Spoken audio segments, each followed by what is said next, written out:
Thank you, everyone, and thank you for coming to Stone Soup Poetry. Thank you all for your patience. We have our Chrisler Fairhurst as our feature for tonight, an author of multiple poetry books and the author of a forthcoming novel. He was a regular at the Stone Soup back when it was in Prospect Street, Out of the Blue Art Gallery, and probably even further back then, but that's my arrival point, so that's the best I can do. He is here for his long-awaited feature, and we can't wait to hear from him in a couple of moments. I do want to make an announcement for National Poetry Month.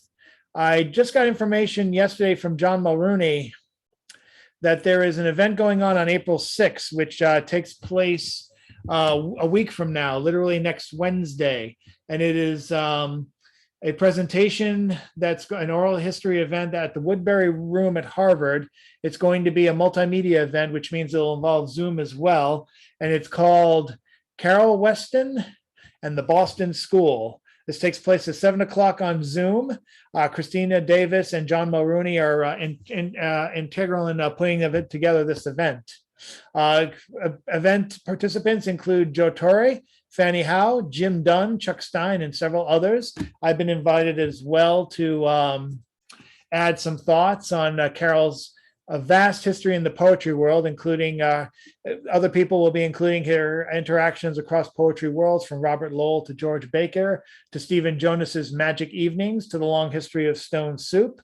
This event is tying into her forthcoming book from Bootstrap. And this is a good way to get Carol Weston the attention that she so richly deserves. So I think I'm foregoing Stone Soup Poetry's event on Wednesday and urging you to go. Whether or not we're going to have an event on Thursday or Tuesday is left up for other factors to decide, because there's also an event going on the 9th on Saturday, which I'm taking part in. So I'll be letting you guys know all about that tomorrow, and hopefully more announcements are coming in. I've secured Carla Schwartz as a feature, I believe, and hopefully that will be announced by Friday. A lot of great things are happening, and I don't want to step on Mulrooney's shoes, and I don't want to step on Carol's shoes. I think it would be great if I help facilitate this call and we get a lot of Stone Soupers on the call. It'll be a very exciting event, and hopefully just the first of many for National Poetry Month.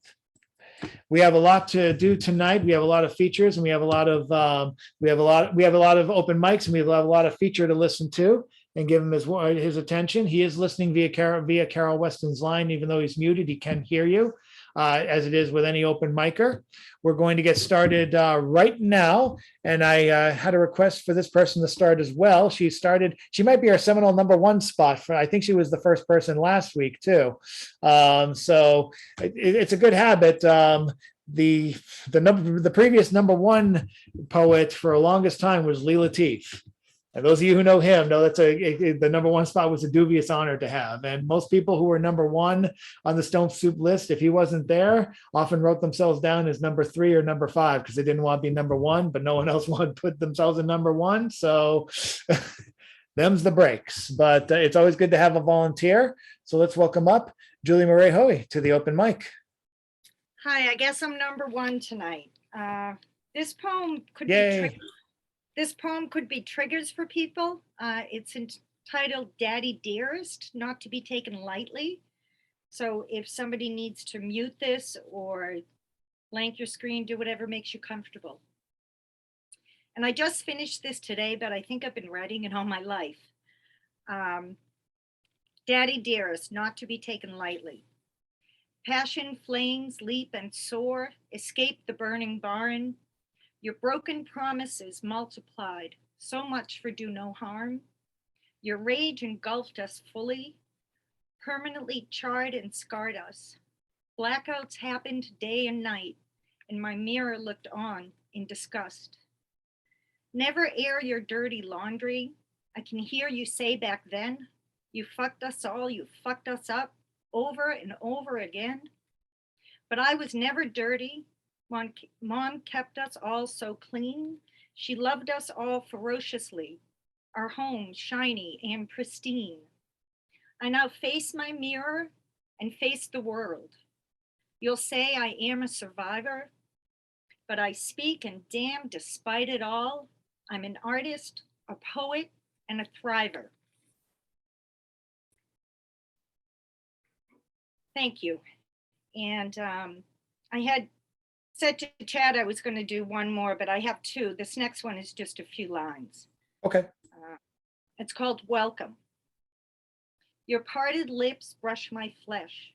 Each breath crescendos, announcing intention, inviting me to invite you in. Thank you. And this is called Superpowers. I wrote this last week. Complete I am today, standing tall and strong, perfectly imperfect.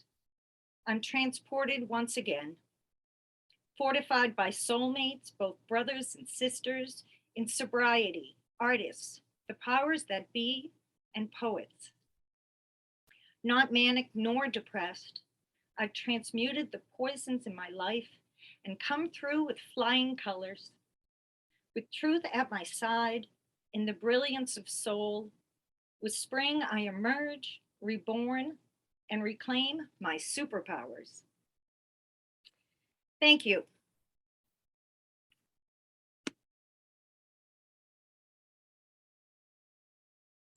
Thank you very much, Julie. Who do we have next? I'm going to bring up next on our open mic, Mr. Edward S. Galt, whose work is going to help kick off National Poetry Month at Oddball Magazine next week. We feature the artists once a year normally, who are regular artist contributors throughout the year. Ed contributes several photographs for Oddball every year for the last few years. But in April, we give him and artists like Jennifer Matthews and others a chance to shine, pairing their art and poetry together. And Ed's going to be the first to kick us off for that month. Let's welcome up Edward right now. Thank you very much. This poem is called Saying Goodbye. When her daddy pulled to the side of the road, she took me out and walked me to the telephone pole and tied me there. She was crying now. She told me that I was her best friend in the whole wide world, and she couldn't keep me anymore. Her daddy lost his job. His boss had moved the plant to a faraway country. She didn't know where. They had to move to Grandma and Grandpa's place until he could find another one. She said she hoped I might be able to find her someday after one of those long journeys, like the kind she saw in this movie once. She would be coming home from school one day, and there I'd be on the porch waiting. She would be looking out for me every day, hoping. She would always remember me for as long as she lived, she promised. Her daddy called from the car. They had to go now. She hugged me, then left without looking back. I watched the little cloud behind the car as it became a little speck on the horizon. Thank you.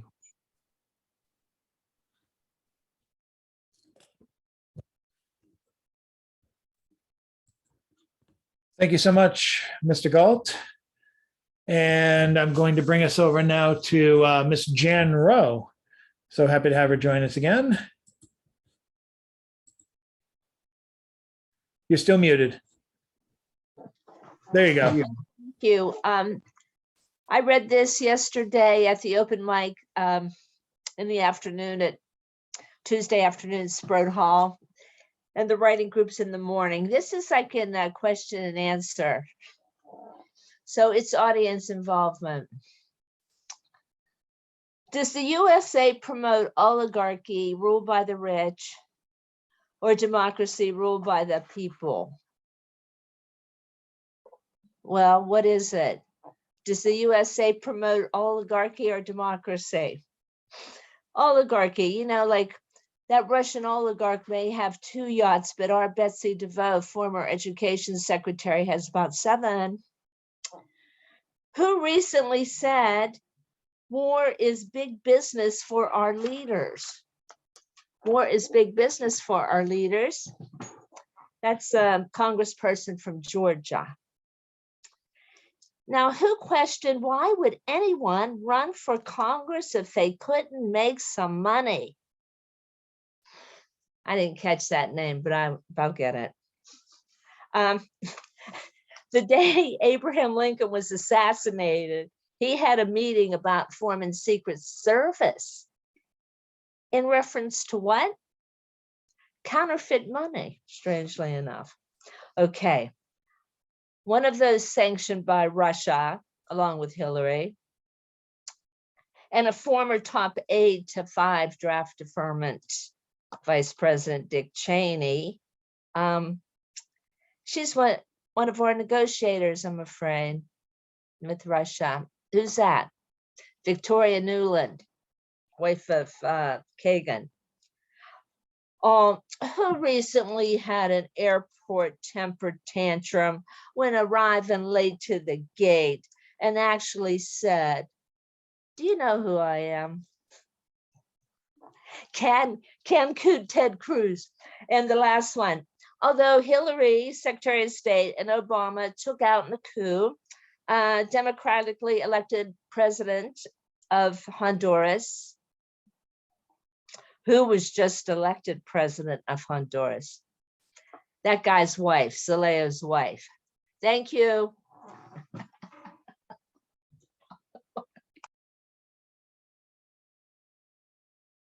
Thank you very much, Jan.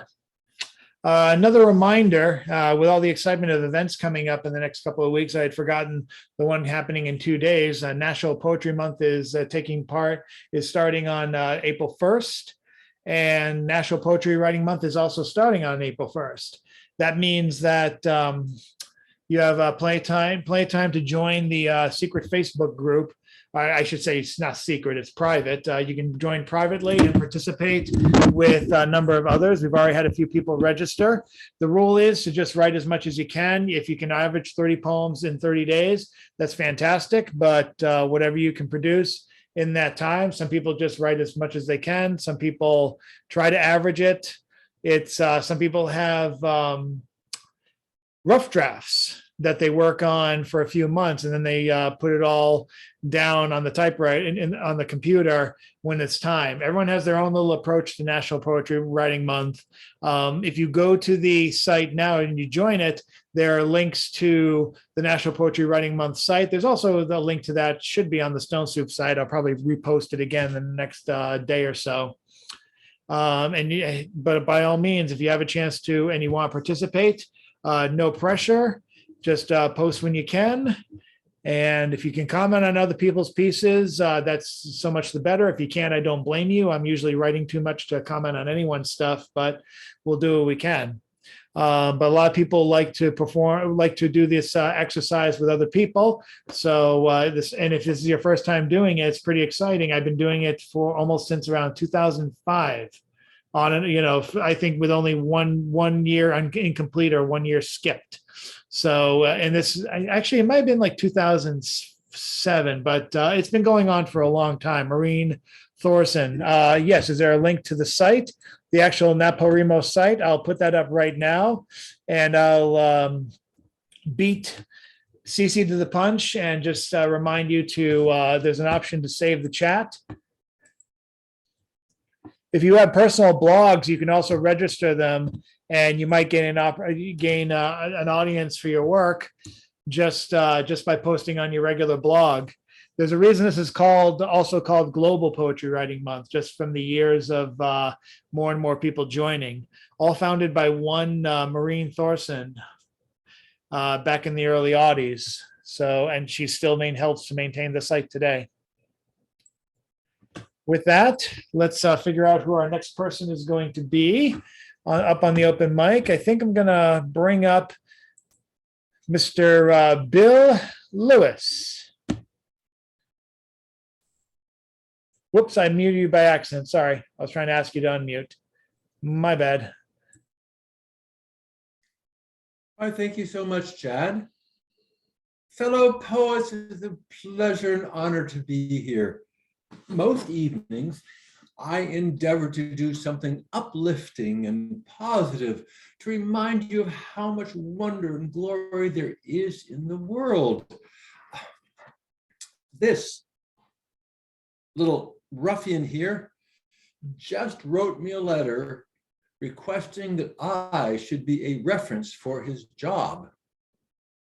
This wild monster over here was loading my truck with 100-pound rolls of tree that we cut down. And this woman here is now a graduate student in psychology at Michigan State or something. And look at those monstrous ruffians. I tell you, kids like that, the world is a beautiful, beautiful place, and the future just gets brighter. But that's not what I'm going to talk about.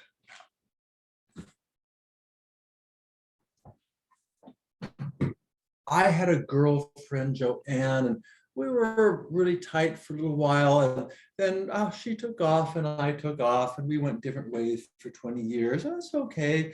And she came back to where I was, divorced recently with the 2 small children, and she and I hit it off. And it worked okay. It was a new relationship right after she divorced, and the kids, the boys, are just like pretty damn freaked out, as you can imagine. And who the hell was this guy in their mother's bed? Oh, Julian, the 8-year-old, he took it philosophically. He kind of knew what was going on, and we could relate on a philosophical basis and actually enjoy each other. Tristan thought I was the devil's spawn. He hated me. He screamed. He would rush out of the room. He would try to pull his mother away from me.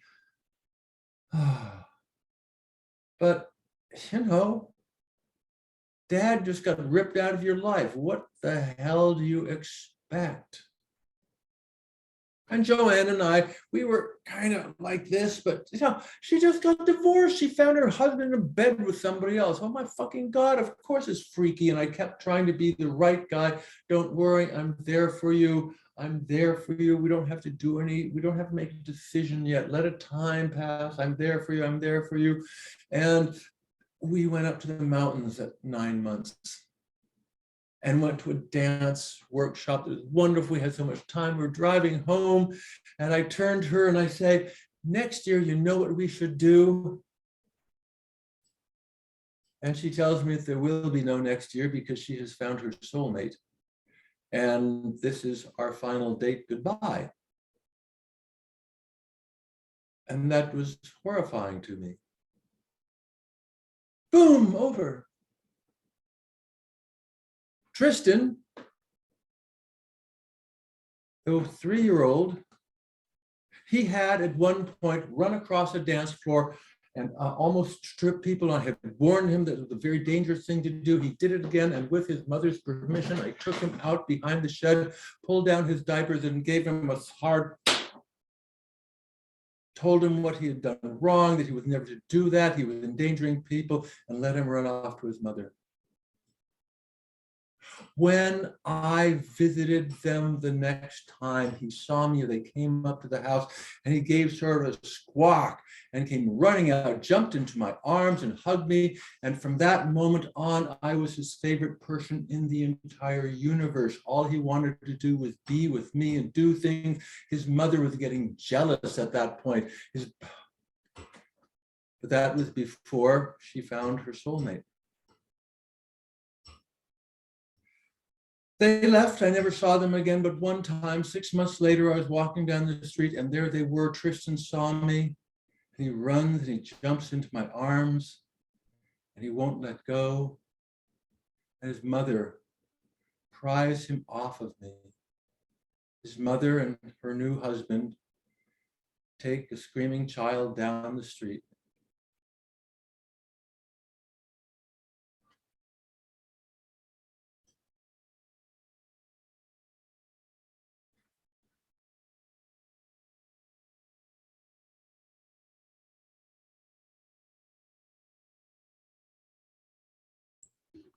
Bill, you muted. I think he's done. Thank you so much, Bill. And up next, we're going to get a hold of her and get her to read before her allergies take over. Feel so bad. Hope you're feeling better now. Let's welcome up. Check out via the Stone Soup Facebook page the link to her recent reading. And I'm trying to bring it up right now, but of course, this is the way my computer works when I want something and it doesn't give it to me. It's just that they're irritable. But courtesy of, oh, here we go. Courtesy of Jules' voiceover, you can click onto YouTube via the link in Stone Soup Poetry and elsewhere and get a full reading of the Cupcake Chronicles by Patricia Carrigan, which was performed Friday the 16th, March 2018. So I'm very happy I'll be looking forward to listening to this later on tonight. Let's welcome up Patricia Carrigan. Thank you. Okay, I'm only going to read part of it because it's a little too much for me to read. Okay, Friday afternoon. Something happened at work today. I saw cupcakes the size of hobbits parading the halls, with swinging arms and marching legs to match their lemon, orange, vanilla, cinnamon, red velvet, pumpkin, angel, and devil's food bodies. They had fluffy buttercream heads, every shade and flavor of a baker's rainbow. Some had chocolate jimmies, others white sprinkles or multicolored nonpareils. Some were seasonal, some had nuts, some were topped by a single maraschino cherry, the rest were plain. No one seemed to notice them but me. The afternoon meeting in the conference room was at 4. I was hungry. A cupcake with thick mint green frosting sat down beside me. I thought I heard it say what sounded like, "Eat me." It leaned in closer, but I slid back, fearful of its green buttercream would grace the right shoulder of my white sweater. It seemed this cupcake's mission was to feed me. Quite hungry, I started to squirm uneasily in my seat. Coworkers asked if I was okay. Then the green cupcake quietly left the room. Thanks. It's a British accent. It's totally different from me. And I'm going to post the link for my Amazon thing. Okay. Before I forget. Sounds good. I'll do it on the Stone Soup, okay? After That the sounds reading. great. Okay, thanks. Thanks. Let me just. People are encouraged to promote anything they have on Stone Soup. We are moving on to the next person. Well, we're going to go to the first of our, tonight, 3 telephone contributors. One's a feature, 2 are open micers. We'll do the first open micer. Well, first, let's welcome up, if she can press *6 and unmute herself. Her name is Nancy Dotson. You all know her, and it's great to have her back again. Hi, Nancy. Hi. Healing Beauty. Oh, magnificent cat. I look and look. You are a marvelous kitty, so pretty. Stunning, brown, beige, and white. Like a Himalayan, you are a warrior. What should you be alone on the streets of Cambridge? The will to steal you is there. The driven car could run you down. Oh, expensive one, you must have had an owner. Why did he let you out alone? You should have a collar and a lead. It has been a long, long time since I saw you. Come quickly to my sight. I pray that you're alive, for I want you for myself.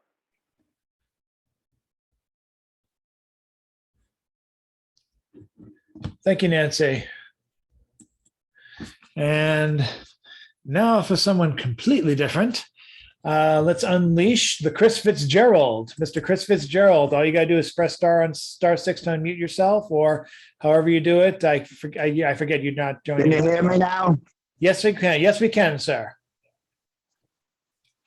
All right, the title of this is the last sentence on the work. Okay. Eliot, Auden, Pound were not poets. They were formula writers for the British Empire, or Imperial Man.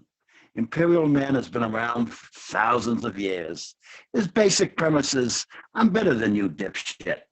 The last 250 years has seen the birth of democratic man. 3 revolutions helped spawn the dynamic of equality.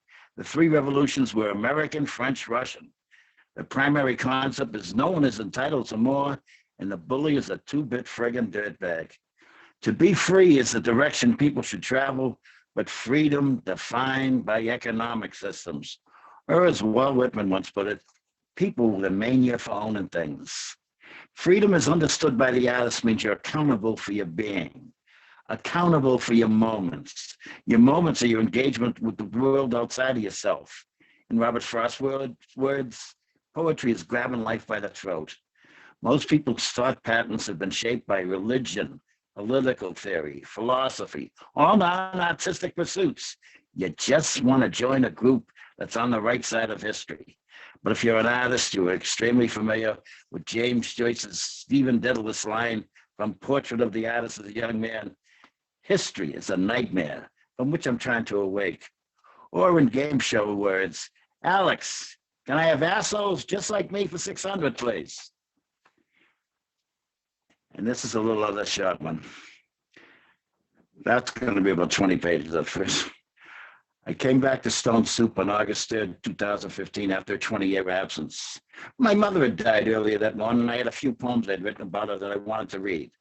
I'd first come to Stone Soup in 1987. I had been in love and written about 10 grade love letters, and I still had all this beautiful energy, and now putting it on paper and reading on Monday nights became fun. I wrote about everything that was in front of me. I did a year-long diary on the 88 Red Sox season, and when they fell apart, I kept it going with my wiffle ball league, 64, 65, K and 7th Street, South Boston, and why we didn't let the girls play. And I found out my life was much richer than those grown men playing a children's game. That's what pro sports is. And sports writing is grown men writing about grown men playing a children's game. That's how the language is falling apart. Honesty and dishonesty are no longer the coin of the realm, but winning and losing are. 5 is more than 3, 5 wins. Who gives a shit? One of the more revealing for everybody to see, the latest Puerto Rican hurricane with power out for being out for 2 weeks. The 6 to 14-year-olds no longer know how to play. They're just like their mainland buddies, don't know how to amuse themselves. They need a screen. They need a fucking screen. Buck, how many fingers do I have up? 1, 2, 3, none. 1, 2, 3, clap by me, Foxy. Anybody around my goose shall be it. Hide and seek, hide the belt, spin the bottle, legacy of games. They pissed them all away. Thank you.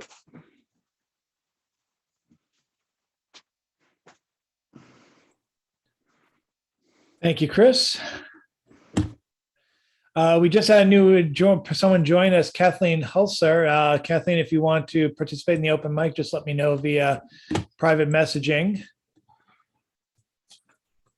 For now, we're going to go to the next person on the open mic. Yes.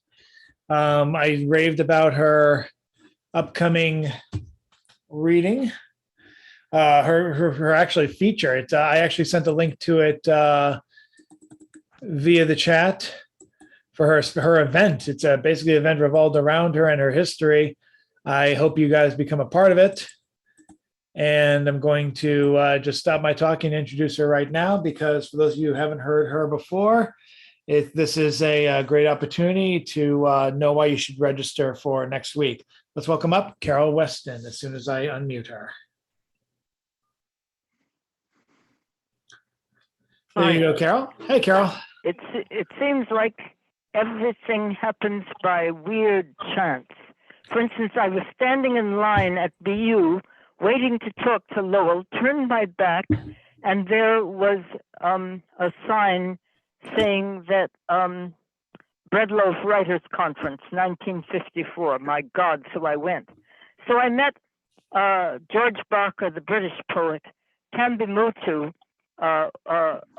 editor of Poetry London, New York, with all the greatest poets of our time, Oscar Williams, who Lowell said was the greatest poetry editor in our time. So anyway, I was at supper with Robert Lee Tipps, and he played music for Robert Duncan, the poet. John Broderick was there at supper, leaving to go to a magic meeting, and Jonas came out of the bathtub steaming, and he read his poems roaring with laughter. And this program on April 6th is about him. Here is one of his poems. Walk softly, you above ground. Remember that I too bestrode like a colossus up and down the glistening earth, and grasped the light, and did him wrestle till the bell tolled the final round. Anyway, so I will tell you if I survive Carol Weston and the Boston School on April 6th, the Poetry Room. Thank you so much. Thank you, Carol. You will survive, Carol. You will survive. Who's that? Just be you. This is Cece. Who are you? My name is Cece. Oh, thank you. Yeah. And I have that photograph of you. You have to get it to you. Thanks. I promise I'll But facilitate I'll write that this down, week. so we'll survive. Thank you. Okay, we have up next. Let's give John Wesick a listen to. He has a feature coming up. I'm sure he'll tell us all about it. Oh, yes, two features coming up. I think April 20th at your rival, Chad, Speak Up, and then also June 21st at Spofest out of Missouri. Anyway, this is called Bad Cliff Notes, Volume Number 1, The Great Gatsby. Nick Carraway goes AWOL from the French Foreign Legion to learn who killed his twin brother, Rick, an undercover narcotics agent.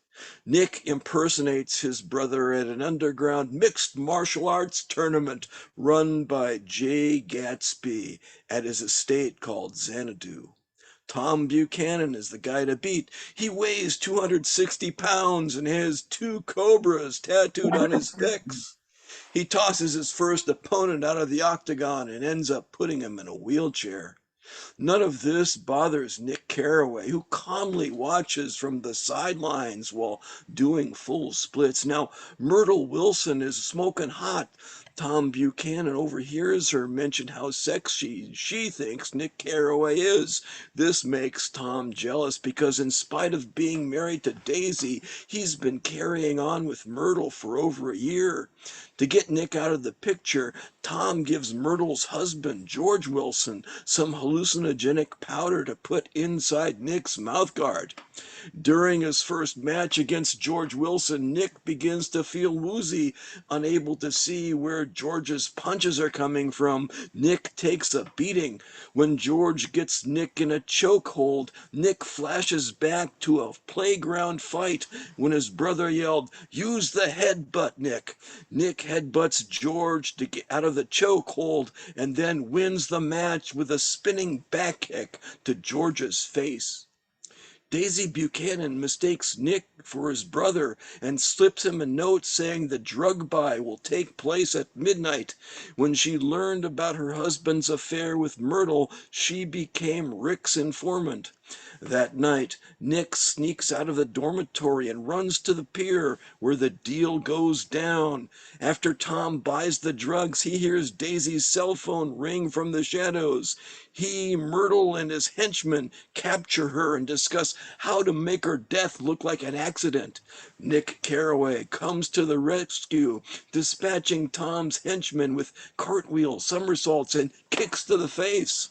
Armed with a grappling hook, Tom attacks Nick, who uses a 2x4 as a makeshift weapon. While the two slug it out, Daisy Buchanan defeats Myrtle using her superior BJJ moves. Just when Tom is about to win, he slips on a salted anchovy and impales himself on his own grappling hook. Jay Gatsby emerges from the inky shadows and reveals that he is an MI6 agent who's been trying to bust the drug ring for years. After thanking Nick, Gatsby loads the drugs into a speedboat along with Daisy and says he'll take it from there. Too late, Nick realizes Gatsby can't be British because of the way he pronounces schedule. Nick steals a bicycle to chase Gatsby's boat through Amsterdam's canals. Nick jumps from a bridge but misjudges the distance, so he lands in the water and clings to the speedboat's gunnels. Gatsby goes after Nick with a gaffing hook, but Daisy distracts him by throwing $100,000 worth of drugs into the canal. This allows Nick to climb on board and dispatch Gatsby with a half-dozen kicks to the head. Daisy confesses her love for Nick's twin brother, but says she can never live with a man who doesn't eat bok choy due to her vegan diet. Nick explains that he's Rick's twin brother and that he never had a problem with bok choy or oyster mushrooms for that matter. The two move to Akron, Ohio and open a karate dojo. Bad Cliff Notes, The Great Gatsby.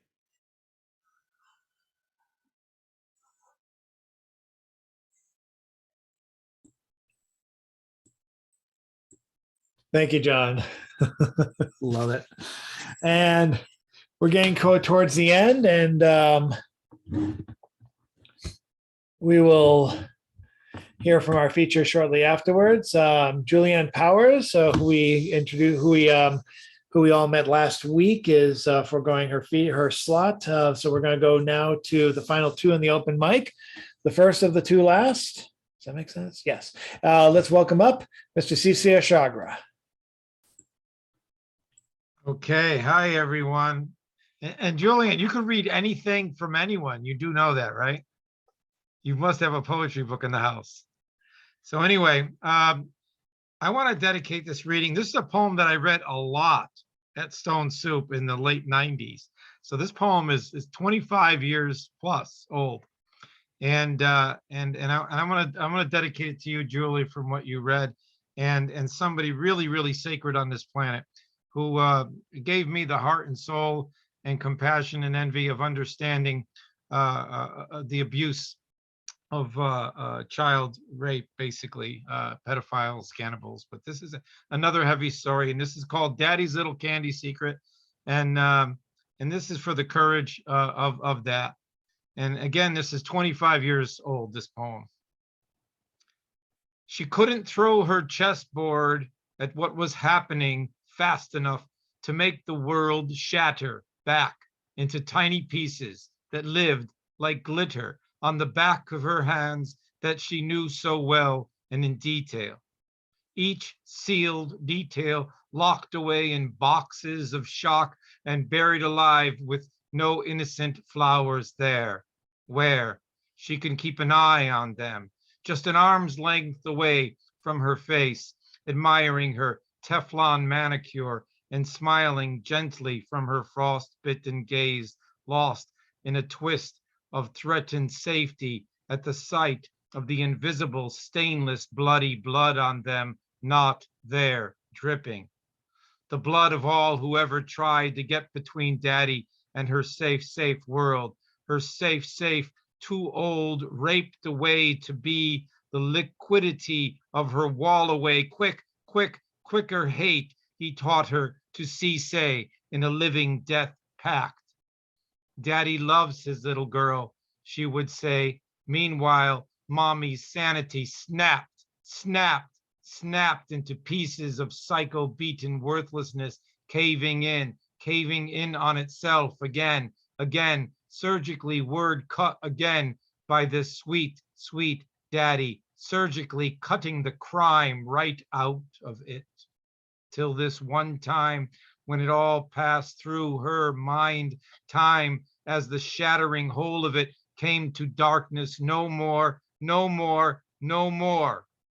all at once, all together through her heart, snapped back to be the mother person she so permanently sudden was on the coming soundness of what next and now beyond all the need for cures of past tense diagnosis. And so for and forth for little girl no more. Now, all the games were just that, only games, and none of them hers.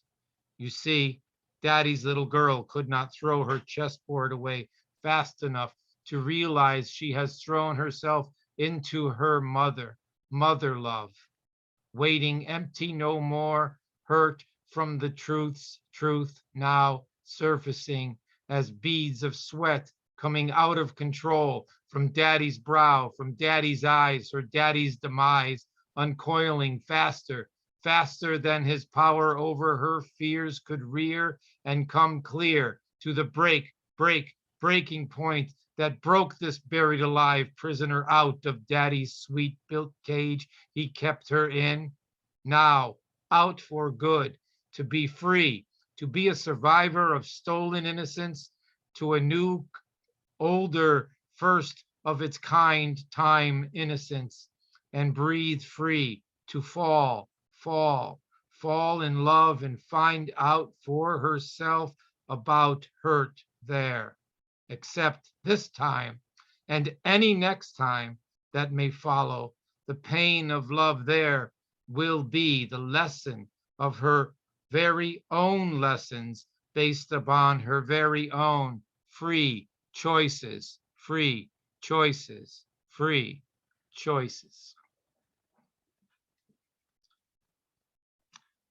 And I hope that those are happy tears somehow. Okay, bless you all. That poem had moved a lot of people 25 years ago. A lot of people came out to me in the next 2 years, and for the first time in their lives, I never said this out loud in open mic before, but back then, upward of over 24 women sat me down at a table at a Stone Soup open mic and said, I've never told this out loud before, and said it for the first time. That's why I kept reading this poem. So you keep doing your work. Okay, now you're gonna make me cry. You're welcome. Because I read a poem last night and I was told I shouldn't talk about such things. And I appreciate you saying that. It means a lot to me, and I did it anyways again tonight. So thank you. It's your business. It's your life. Yes. It's your choice. That's what was taken away, your choice. Yeah, and she was free in that poem, and I'm a thriver, and it's all the same thing. So thank you. That was very sweet. Congratulations. Welcome to your life.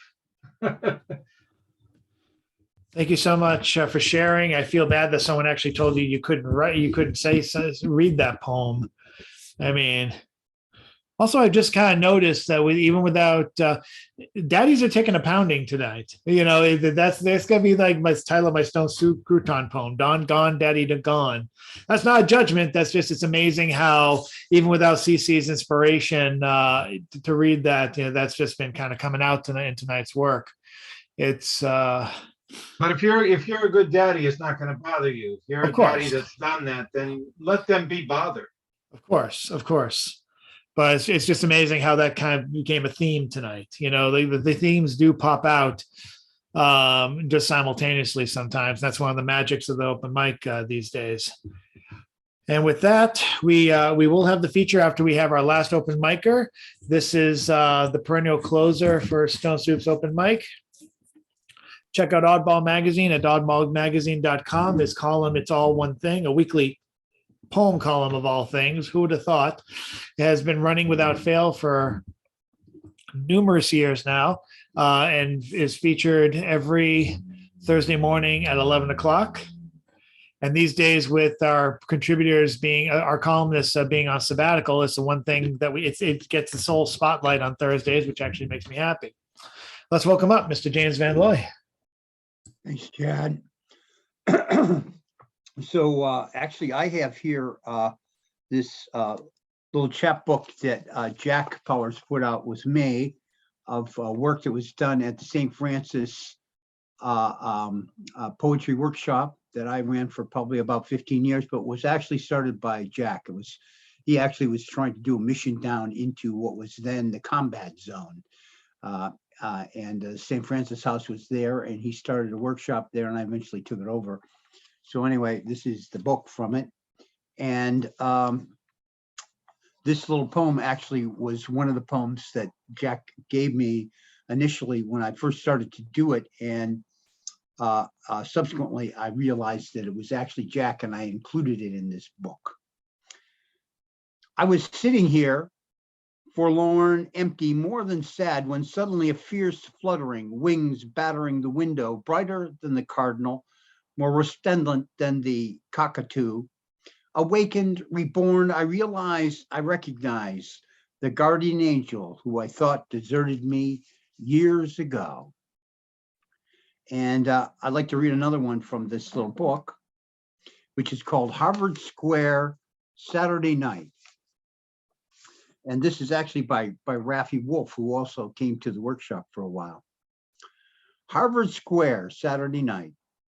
Bill Barnum is spinning yarns in Harvard Square the way Rumpelstiltskin spun straw into gold. Always in motion he is, looks the audience straight in the eye and says, "We don't buy asparagus from suspicious women's." Then resumes dancing. Video Blue is pretending to be President Clinton behind a curtain, behind a puppet, through a microphone. And yes, a juggler does balance on his shopping cart on his chin while juggling candlepins, later torches. Every juggler in Harvard Square plays with fire. Some play with fire on a tightrope.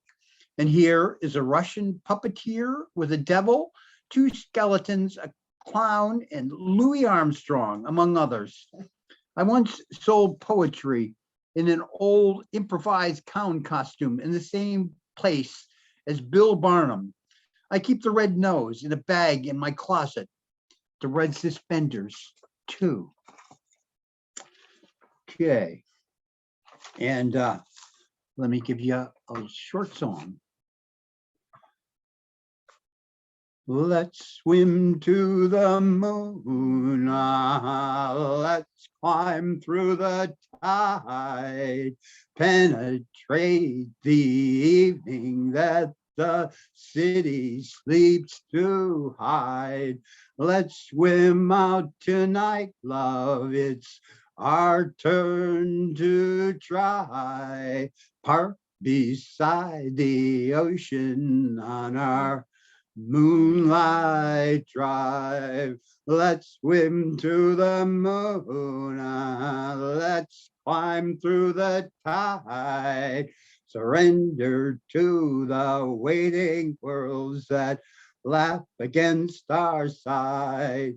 Nothing left open and no time to decide. We step into a river on our moonlight drive. Let's swim to the moon, let's climb through the tide. You reach your hand to hold me, but I can't be your guide. Easy, I love you as I watch you glide, falling through wet forest on our moonlight drive, moonlight, moonlight drive. Thank you.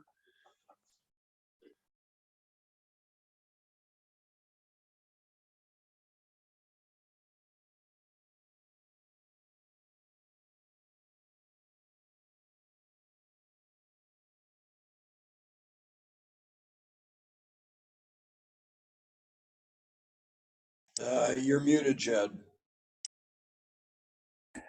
God, and here I thought you were all listening in silent reverence. Wonderful. Anyway, it's now time to introduce the feature, who I'm going to unmute now. And I'm going to switch over the name because he's sharing the same line as Carol Weston. So in just one moment, we will fix this. And just a moment.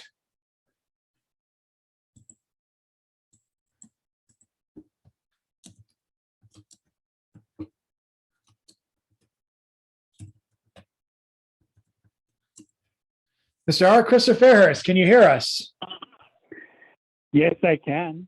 Okay, excellent. We're going to get started in your feature in just a moment. Ladies and gentlemen, had some obstacles tonight, but we overcame them. And with your patience, you stayed around for the open mic and helped to kill it for everyone. I'm going to enjoy going back to this. I've actually kept up with my Stone Soup Crouton poem tonight, so I won't have to rewind to anyone, but I'm going to do it anyway tomorrow.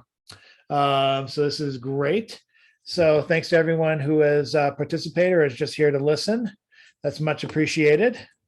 And we'll have more things to announce, and stay tuned for the links for Carol Weston's event. The event is centered around Carol Weston. I assume Carol will be talking as well, but there's a legion of poets who are coming to this event that warrant attention. I hope you register for that. So in place of Stone Soup on Wednesday, I'm going to be encouraging as many people as possible to be part of this. And if you're new to Stone Soup or have been over the last couple of years, this is a great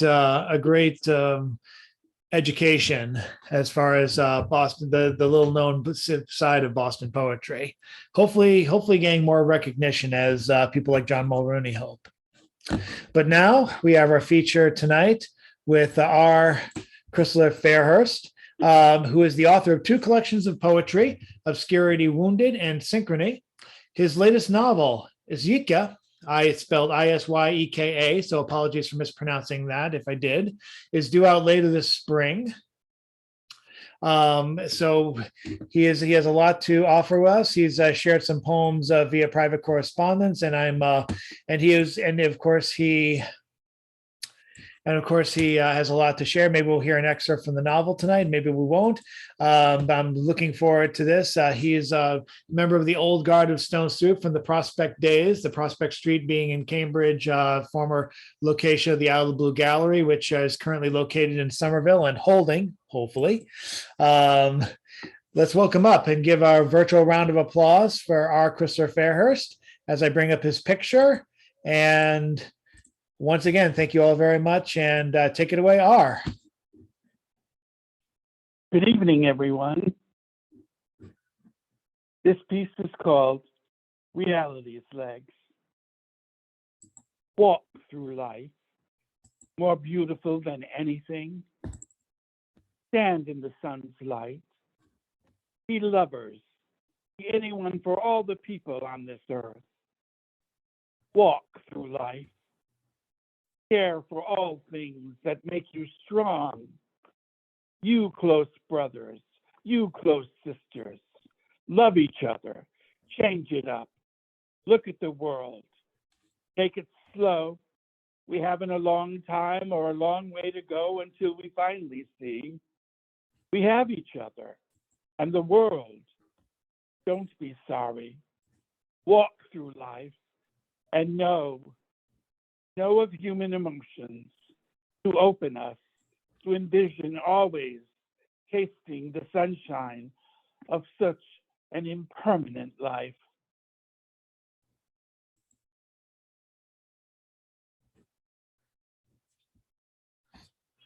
When there remains only the thought of when the presence of another disappears, what is there left? How does life forget the behaviors now gone, to leave a kinesthetic resilience there in space, never to lose that sense of active energy placed so intentionally upon the face of tears? In regretful circumstances, the crying never ends.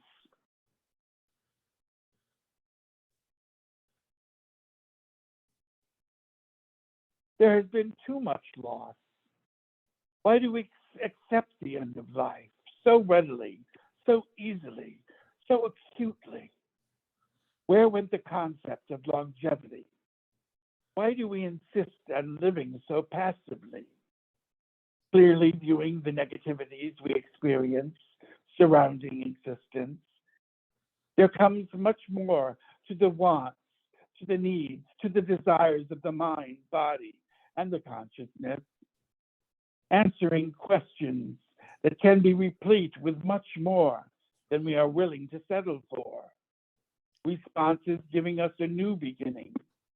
Just think of living life for ourselves peacefully through an endless state of being.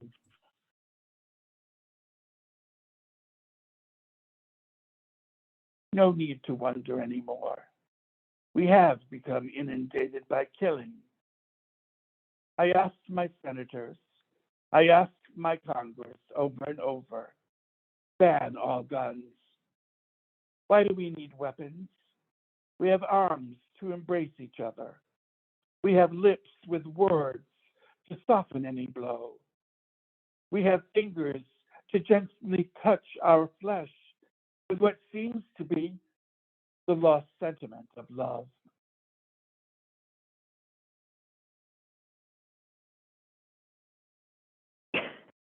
A critical mass.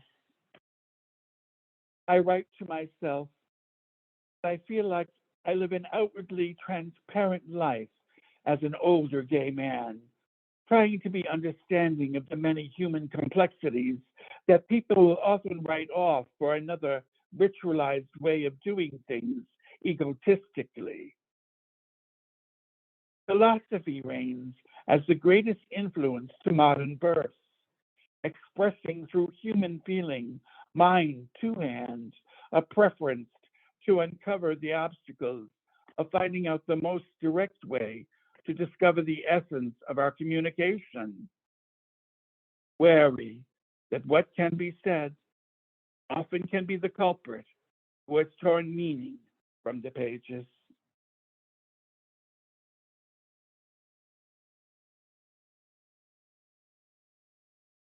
I'm going to speak a little bit of French. It's just short. I have two pieces in French because I like the sounds. De temps en temps, j'arrête un moment à penser pourquoi j'existe. Je suis un homosexuel pour la plupart de ma vie. J'entends des mots qui parleront dans le futur. Je crois que la philosophie se devient la meilleure porte à entrer. La psychologie est assise sur un pied. Les pensées m'apportent entre la vie et la mort. Les gens qui m'ont enseigné ne jamais m'a donné la réalité de vie. Laissant toutes les choses, une question sans réponse. Une souhaite du succès. Pour qui? Pour moi. Basically, that's saying live for yourself. Live for yourself. Be strong for others as well. Talking about fathers is a poem I wrote about a father. Father's inner emotion taught me, gave me an incomparable generosity. His struggles to be loved as a boy child offered opposite feelings to quell conflicts. His voice sounded so uniquely powerful, all of his enraged verbal expressions, sounding so omnipotent, like the crashing wave during a roaring Easter, shivering through my bones. I knew how he heard inside as a young neglected child, though his tones, visceral and beast-like, bit into the air, traveling throughout the house. It would seem he always had heard anger, all these same notes from another time. I became the rock his wave flashed over. Unfortunately for him, this was his familiar before.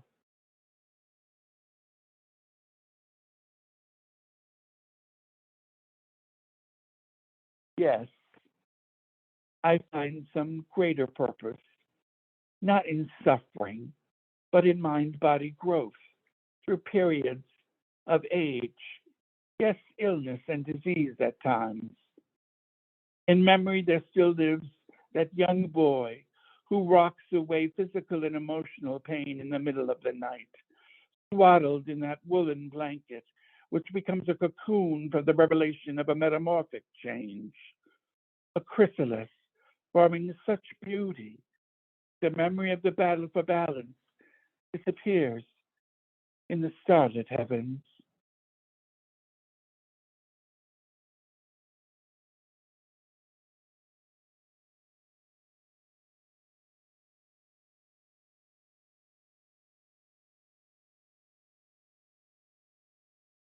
That shockingly isolating feeling. The verbal sounds modeled for me from one extreme to another. Great hilarity, deepening days, and even greater sorrow wasting the mind. I remember, I do remember, 8 of us with 8 separate dramas, following life's investigatory pitch, revealing the innermost of the self, somehow losing personal complexity when needs arose suddenly. Like the case of the chicken pox, we found answers as a surviving family. The unexpected disjunctive happenings to eventually always make sense. For every human has foibles, moments of loss too, all in the calling out of the names for the end. I wonder if we will always hear the parental tones of our birth, even there in breaths of stillness.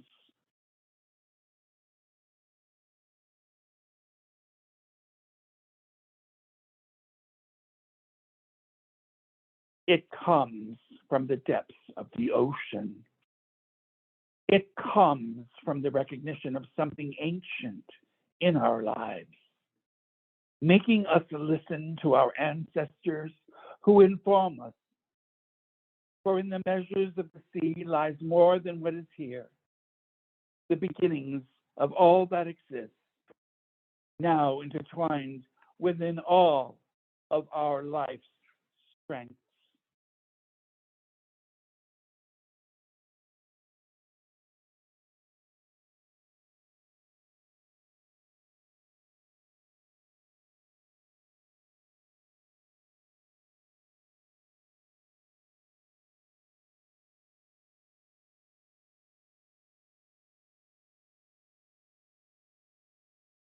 Separated as a young baby, early childhood, the words professing familiar love burn my eyes tonight. Wondering about too much as the blackness of night erases the signatures that tell me I belong. Awaiting the brightness to come back into my vision, to shine light on my brain. The wind told me to breathe sweetly all the night air I could, for the dark humidity of the thick summer's night could sustain me. The stars muddled by the confusion in the universe. The chanting of ailing neighbors I know must be an attempt to heal me. The flights I took as a child, flying high over Bliffin's bluff and beach, taught me about such unbridled freedom, something my body would need to change. Are any of us free in a world that chooses to destroy itself instead of recreate life? Holding back the force of breath as I write these words to you, their meaning captured in the knowledge gained of the eternal soulfulness I felt when I was returned to my mother's arms.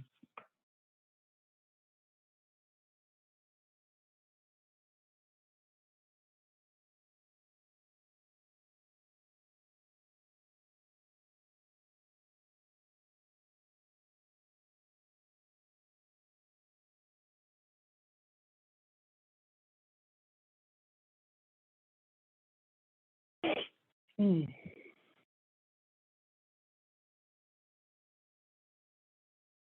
I was a lover once. I was a lover. He bent over my body. He kissed my chest, and immediately I thought of his kissing my breast. And I'm more woman than man. I learned the pattern of being named a victim by women's role models, strong, who throughout their entire history of living in this world had to survive by accepting the concepts counter to thriving of always receiving less, but always in my life anyway, giving back more. I witnessed them. When I saw truth in his eyes, his sweat all at once became mine, and I no longer had to gender identify. Women taught me that love supersedes all things.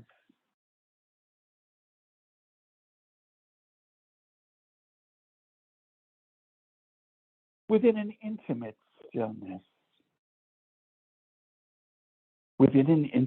stillness, the nameless child contemplates space, bereaved blues in eyes, where stimulation intrinsic, a place life owns, where decimals diminish because of nature's way of claiming its final freedoms. Aromas from past unique, momentous hums ignite time in the brain. The silences give power to human sensitivity, touching the best in cognitive behavior, encapsulating one breath, recording the history of the need to be.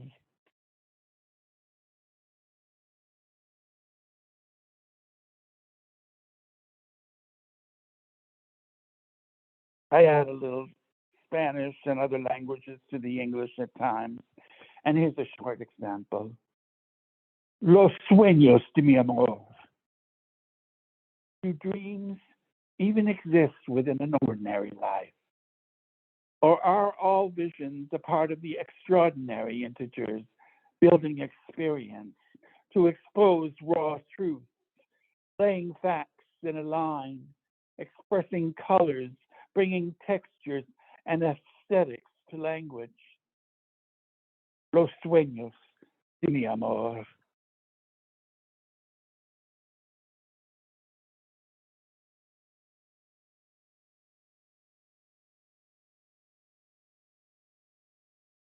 Remembrances. The remembrances I have of touch come to the eye's vision, an array of textured colors, each holding a hidden brilliance. It's the warmth from another vital being, reaching to hold hands. The clasp of just two palms together transfer the pulse of blood, one human to another. Collecting thoughts, grasping for those souvenirs of connection, wondering about man's imperfections in dealing with the story of self and soulful encounters, bringing light into an otherwise gray perspective. Yet the beauty of black and white exists, the integration of monochromatic shadows.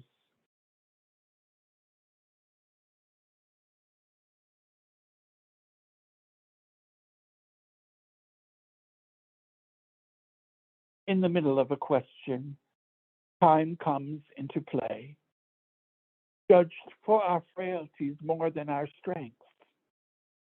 It's about finding the essence around living truths, giving us the realization that transcendence shall always remain a possibility.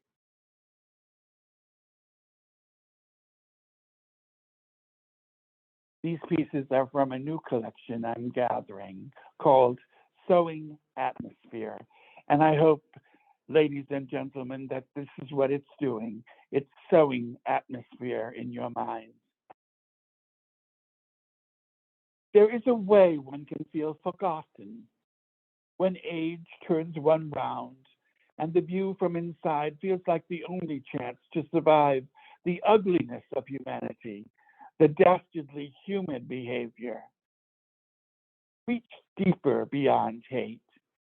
Feel for the sexuality, the goodness that can thrive between human beings.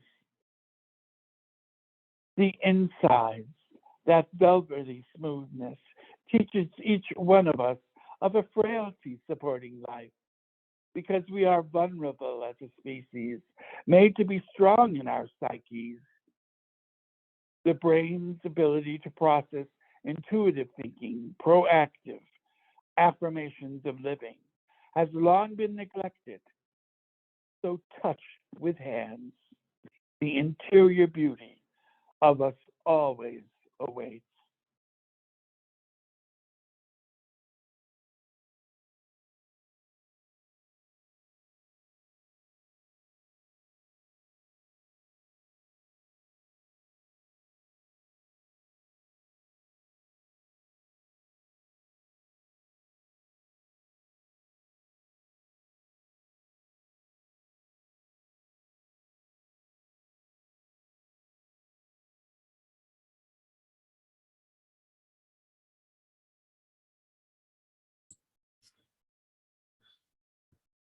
Was that your finisher, R? No, I'm having a hard time picking up the papers. Sorry. Oh, no problem. No worries. I kind of like to give pauses to let people think.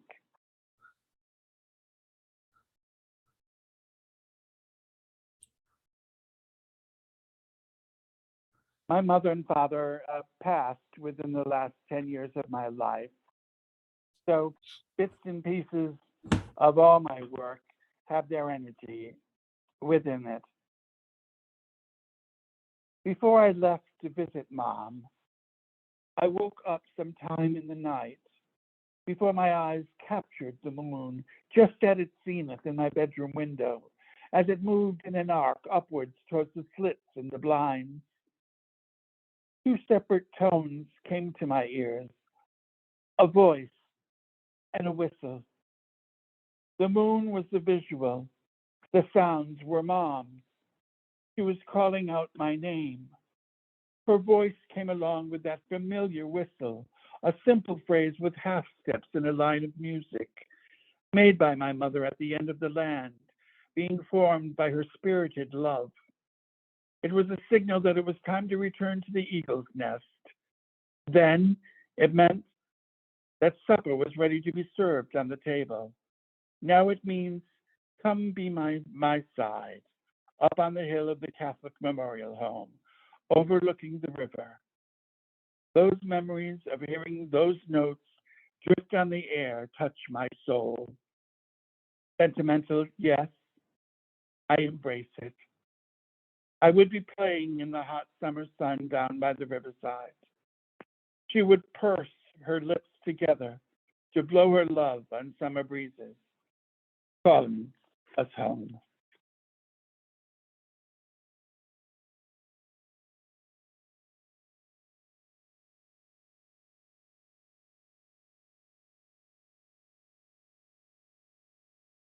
To respond with heart probably means that words stimulate the thinking process. To give voice to context, definition, and subtext, leaving supertext to the academicians. The moon still rises just above the mullion, looking out these loft windows into the night sky.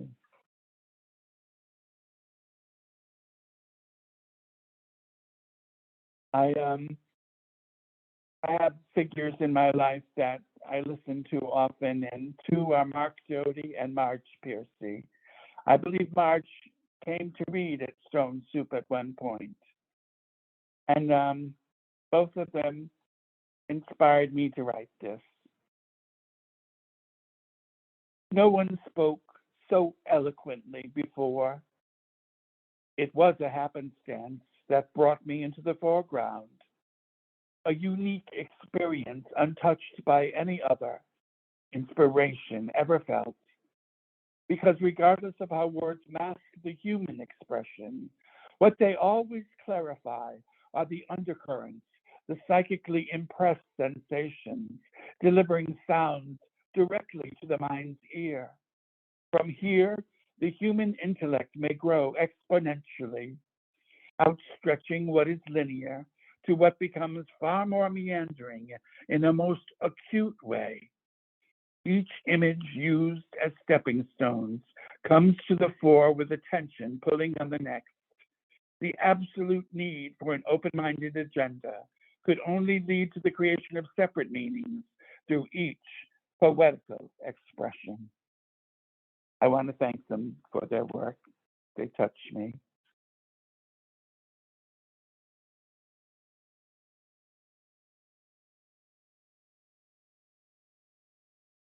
Here's another one of a little starting with the Spanish again, of a continuation of speaking Spanish. I think Spanish is beautiful. Los sueños de mi amor. Words are wings, working in unison, all or none, flying in passages, a murmuration changing patterns mid-air, rhythmic designs uplift and dive daringly, making arcs in space.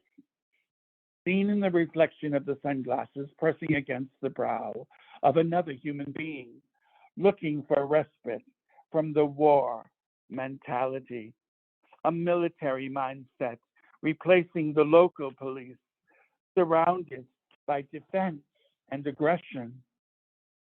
Truth becomes political, filled with the colors of each dialect, each sound, cutting through the red tape, delivering what will always be treasured in human relationships, the formulation of honest intent, touching sensibilities, raising all sensation in a heightening of our belief.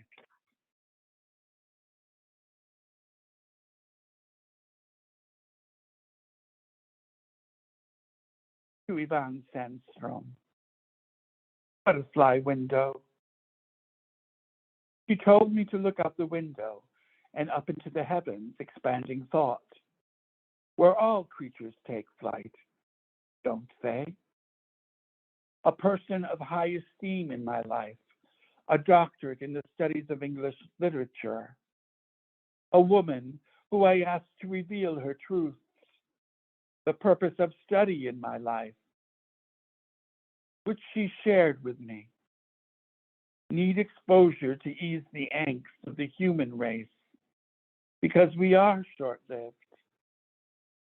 Thank you for sharing your poetry. A person who did not know that she forever left an indelible impression of goodness in a life that had been hardened by the bad. She taught well as a role model, stretching the human intellect. A person once whispered in this ear that growth occurs to us until the very end. Breasts may sag, bones may bend, yet you lean on that inner strength because that is the center of your truth. Your truth. Her voice led me forward in this life, learning that it's essential to look out the window and up into the heavens. More was happening all at once that I had no knowledge of. Windows frame life. I watched as they must have all burst from the chrysalis surrounding the window all at once.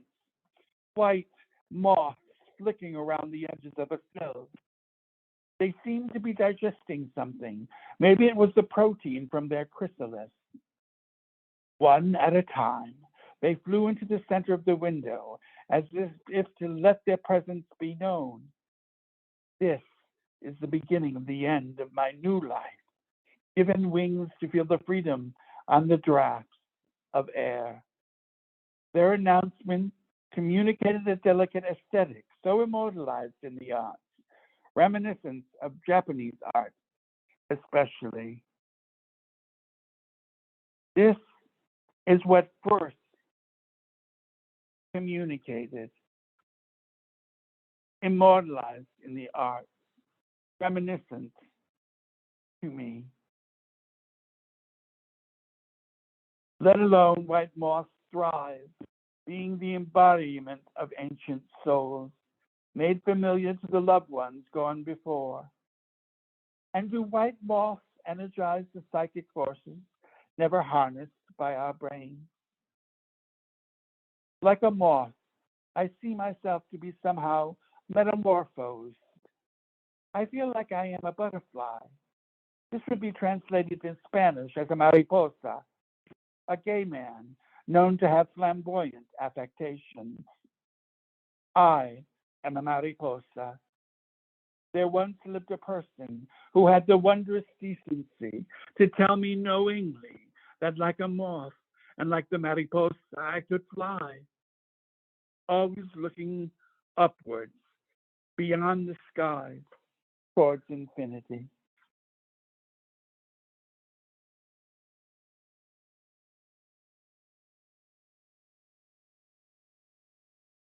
Often I realize that within this country, I have necessary needs. First, I must begin by clearing the air of murder, killing people. To have nonviolent policemen in life would be a big plus. To have far more patience in a world that hates gays and LGBTQ tours.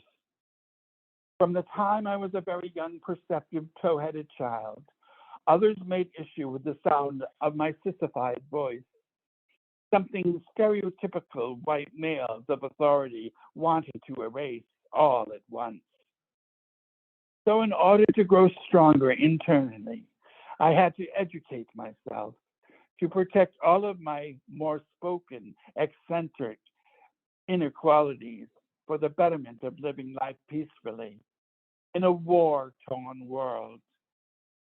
We can do so much more as a nation of intellectual influence. We all need to educate ourselves about our diverse cultures.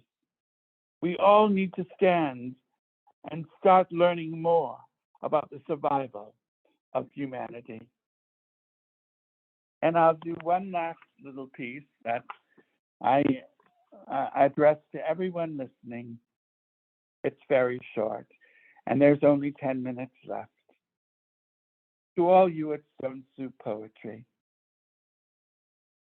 imperfections, telltale signs, looming over the horizon line, swirling songs that buttress soul, the shades of flesh, the marks of age, the willingness to speak unfounded sounds, especially to that inner voice you cannot silence. Take my hand, take it, and lead me on the way to human truth.